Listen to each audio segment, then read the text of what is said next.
Have you ever considered what your spouse or your support people or family have gone through when you suffer with neuropathy? Welcome to Everything Neuropathy. My name is Dr. Karen May. I'm your host today. I'm also the physician here at Momentum Health Neuropathy Center in Mason, but I'm also a neuropathy survivor. And today I actually have my husband, Steve. Steve is, we've been married almost 24 years, but he has been just pivotal throughout my journey with neuropathy. And what we realize is his journey with what I went through is completely different. And so we want to share a little bit of his journey with helping me through neuropathy and our situation. So maybe it can be inspiration to you, or to have a little understanding of what your family's going through. So we have some questions that we're going to ask Steve. I don't think we've actually ever sat down and talked about this. We've kind of just muddled through. Yeah. Right? I know you've talked to other people, I've seen all of that, but actually you and I having this conversation, first time. 7 years ago is when, I'll never forget, it was just after surgery, things weren't going right, I couldn't move my arm, and all of a sudden crap hit the fan and we realized something was seriously wrong. And so how did you feel after we first really got the diagnosis of post-neuralgic neuropathy, like post-surgical neuralgic amyotrophy, but truly neuropathy? How did you feel about that? Well,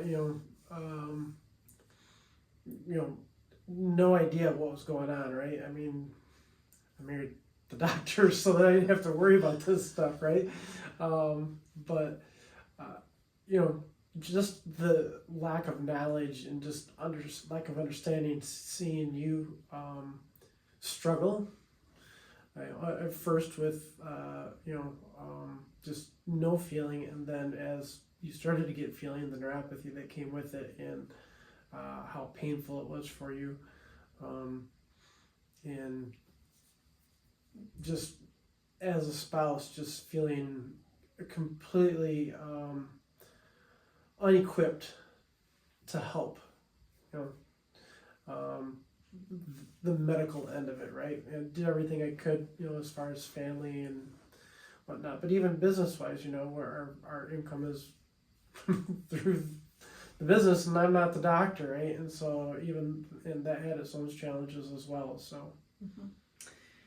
How did you feel when we were searching truly for that diagnosis and searching literally all over the world? Yeah, I mean, there's always hope, we got this doctor and that specialist and this person and that, but I just remember getting to the last one, like this is the last hope, and the previous appointment with that particular doctor had seemed like there was maybe something compared to, U of M and everything else where we had been. And I just remember leaving the office. We were there with him for maybe 10 minutes. Mm-hmm. And he's like, just give us some time, 2-3 years, hopefully you'll be better. And we're like, just the pure devastation for both of us, right? Walking out of that office that day, and just pure hopelessness, and how we're gonna manage our business and our family, and we can't do what we're doing right now for the next 3 years, waiting for this to get better. So just the loss, right? So it was for both of us. So I remember that appointment too, and yes, we were there for 10 minutes. He's a very nice man. He was very helpful on many levels to help getting testing. And I remember you saying, because he said, well, yeah, you should be able to go back to work. And I remember you saying, do you recall what she used to do? The look on your face that day was almost like you wanted to punch him because he just didn't have understanding, right?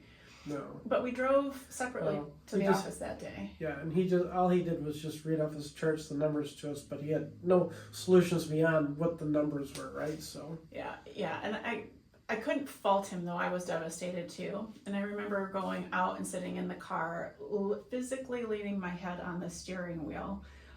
At that point, you had put a knob on the steering wheel so I could drive, because I couldn't use my right arm still really. I remember leaning on the steering wheel and just going, oh Lord. And clearly a voice to me came from God saying, now you know exactly how every single one of your patients feels. And I went, oh. Sitting in that position was completely different. So I got a different perspective, not just for myself, but for everyone else who suffers too. Yeah. Did you find any resources or strategies that you found particularly to help me through what we were going through? No, really no. Obviously, just our relationship and trying to do everything I could to help you where needed, but at the same time, trying to help you, you felt like, you like to support, you like to cook for the family. That's your thing, right? And so I was trying to do everything to help you because you couldn't cut stuff up and you couldn't move pans and things like that, or even wash dishes because you couldn't do it one-handed. And trying to do that, and how frustrated you felt because I was doing it and you weren't, right? Not because I was doing it, but because you couldn't, right? Your self-worth, you didn't have your self-worth particularly for our family, so. Yeah, very true. I knew maybe some tears, but yeah, you're right. It was, I feel like I lost my identity. Yes. As a mom, as a wife, but, as a physician too. I remember one time we had made meat, like steak, and I was trying to cut it up and use the knife in my right hand, just trying, and you just placing your hand so gently on me, just loving me through it. So it was difficult. What were some ways you tried to support me during my struggles? Talking about emotionally, Yeah. we both are. But what were ways that you supported me emotionally, physically? Probably the unhealthy one was, just kind of keeping our finances away from where we were heading. I know we talk about it in our seminars and stuff. We share how close we were to filing bankruptcy, but you didn't really know where we were at because you were so involved with trying to figure out how to get better and how to get healthy, and trying to manage what you could with doing the job and running the business and managing family and stuff like that. That I just didn't share that stuff with you, and so that was probably the hardest part for me. So I still probably have a little PTSD when it comes to finances. So because of that situation. Yeah, I know we've shared it a couple times, but just how close we got. And how honestly God came through every time when we needed money. All of a sudden our short-term disability came through, and how our long-term disability came through after a fight, and then many years later we had to repay all of it, all of our long-term disability back.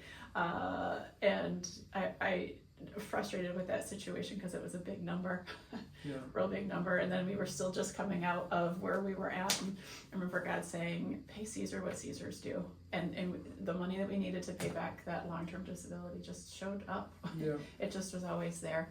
I just remember sometimes when I had more fear, you had a little more faith, and when you had more fear, I had a little more faith, and so we just worked as a team together through all those challenges. What advice would you give to other couples or families going through what we went through? All I know is that what we do offers a solution that wasn't there for us. That's probably the biggest thing, right? Trying to go find solutions, and the doctor that we talked to, Texas, had part of a solution. We say that in some of our seminars, that it says that you found a doctor that could help. Well, it was a part of it, but you're the one that put the rest of it together, the food and the nutrition, the supplements and stuff that, and what, to me, what amazes me today is what took you six months of kind of figuring out how to get started for yourself. We're seeing that type of improvement for people in our, in the business within 4 weeks now, often, or less even sometimes. It's amazing, and again, what took you 18 months, people are getting for recovery process are getting in our 12 or 90-day boot camp, or whatever you want to call it, or 3-month boot camp. So that's probably the biggest thing. It's just that you don't have to figure it out. You don't have to suffer. You don't have to sort of come through all the research. You don't have to get board certifications in chronic pain and neuropathy. I think about all that we went through. Yeah, right. Just to get where we're at. And the number of people and pieces and parts, that you had to grab this nugget from there, that nugget from here, and to be able to put it all together. And then it's been refined so much now that that's the thing that we just didn't have, right? So no, we didn't have it. I don't. Every doctor that I encountered, I didn't fault them for not having solutions. Maybe I was frustrated, but I didn't fault them because I knew that they were they were product of how they were trained, just like I was, and I didn't have the solutions either, and so I had to keep going. And I'm very grateful that God made me very curious, asking a lot of questions and a lot of why. It frustrated my mom growing up, but I'm glad because it's what's landed us where we're at. Is there any last piece of advice that you would say?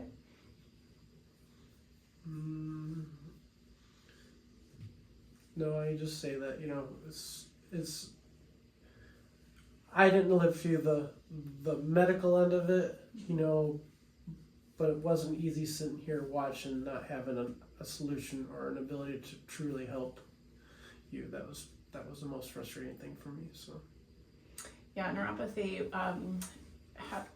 Having suffered with it, we all, many times we feel like we suffer in isolation, but we don't even realize the ripple effect of how it impacts. It impacted you, impacted our kids. Talking to our kids, they were at different ages and different levels, and I'm thinking of Hayden, our son, just how the weight he felt of that, and how the girls just tried to help, and Adri, seeing me poke a needle through my arm trying to test, and what that did, right? So I just can look back now and understand that though while I was really suffering, you guys were too, and we were going through it together. Yeah, we were all going through it. Right? Yep, every single one of us. So. And though mine was dramatic, instant, gone, and it was like a dramatic change from one day to the other. Neuropathy for many doesn't impact it that way, but it slowly erodes. And surgical induced can be quickly, but other neuropathies can just slowly erode, so it may not be as drastic immediately, but if you don't do something, the devastating effects of how it impacts your quality of life in the future, time with family. I'm just thinking of the number of people we sit with talking about grandkids. And I sit in a couple of different CEO groups, just other business owners, and most CEOs, when they get to the end of their life, they're not talking about what they didn't do in business, they're talking about the time they missed with your family. And neuropathy does that too. It just truly socially isolates. It's like you were physically at all the family functions that we had, whether it be just our 5 or with other family, cousins, brothers, sisters, and stuff, right? But there was a long period of time when you were there physically, but you weren't there. Yeah, and I think neuropathy doesn't take holidays, it doesn't take breaks, it doesn't stop, so it robs you of a lot of joy, for not just me at the time, but for all of us. Yeah. Well, thank you for sharing your perspective. Like I said, I think this is the first time we've actually truly sat down in 7 years at this type of level. You don't have to suffer. Neuropathy, nerves do heal. They heal at 1 millimeter a day, but under ideal, healthy internal conditions. And so I implore you, if you're watching this because you're a spouse or a support person or a child of someone suffering, encourage your person to reach out. We do a thorough consultation and evaluation to understand what options are even possible. Everyone has a different journey with neuropathy. Mine was surgery, but others are chemo-induced, diabetic-induced. Even we've had other toxic exposure-induced. There's over 100 different causes, but there is hope, and you don't have to suffer. So give us a call, 517-883-2291. Go to our webpage, mymomentumhealth.com. Just reach out. Let us understand your journey, and we can help you to start to plan relief options today. Thanks for joining us. Thank you.